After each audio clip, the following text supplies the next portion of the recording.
او رسول الله صلی الله علیه وسلم دا فرمایلی لعن الله المخنثين من الرجال والمترجلات من النساء دا الله لعنت دی په هغه سړو چې د ځان نه په زوره اجړاګان جوړوي او په هغه زنانو دی د الله لعنت چې د ځان نه په زوره سړي جوړوي.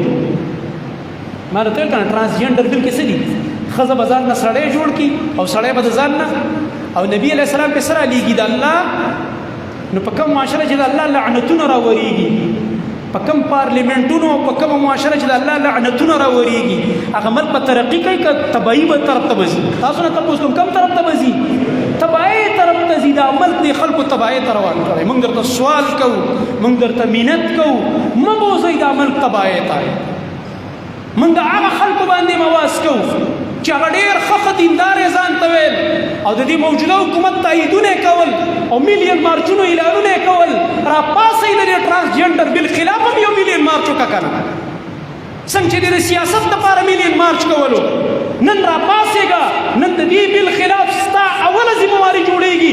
زه خو به زیات نه زیات په یو منبر اعلان وکړم، زما اواز خو به صرف یو څو زرو ته ورسي. ته خو ځان ته د اسلام لیډر وې که نه، ته خو ځان ته د اسلام سپر پاور مین وې که نه چې زه پاور والی، ما سره عوامي طاقت دی، زه په هر ښار کې لس لکه کسان رایستی شم. څه شي ستا هغه لس لکه کسان راوباسه که نه، زه در سره ملګری، زه به دې سپلۍ سمې کړم چې ته د اسلام دپاره نن راوځي. چې کله وزارت میلاو شي بیا خیر خیریت شي، بیا خیر دی که حکومت هر څه کوي.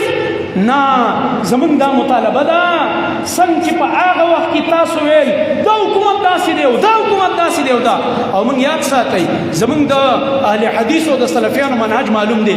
موږ د ملک د حکومتونو خلاف دی بغاوتونو نه ځان ساتو. خو دی ته وایو چې ته دومره تکړه کېدې چې هغه حکومت دې ختموو او دا بل دې مسلط کوو، نو دا بل حکومت چې اوس کوم د الله د کتاب او د نبي علیه السلام د دې احادیثو خلاف قانون پاس کوي او دا په موږ دا لعنتونه ورېږي لګیا دی، لعنت طرف ته ملک روان دی. اوس به کله میلیون مارچ اعلان کېږي، اوس به کله استعفاګانې پیش کېږي د وزارتونو نه، اوس به کله د حکومت خلاف د تحریک آغاز کېږي.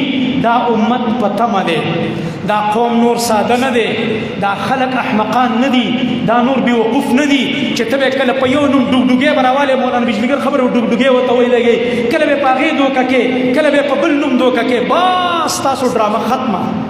راشه د حقیقت میدان ته راودانګه او خپله فریضه ادا کړه، خپله ذمهواري ادا کړه، خپله هغه د الله د طرف نه چې په تا کوم هغه ذمهداري ده هغه ادا کړه. راشه ستا आवाज رسیږي هر ځای ته، ځکه چې ته ما سره پاور دی، ما سره طاقت دی، زه په خلکو تختی اړوم. امریکہ نے نہیں گرایا، میں نے گرایا، آپ نے گرایا، ابھی آپ کو کیا ہوا ہے؟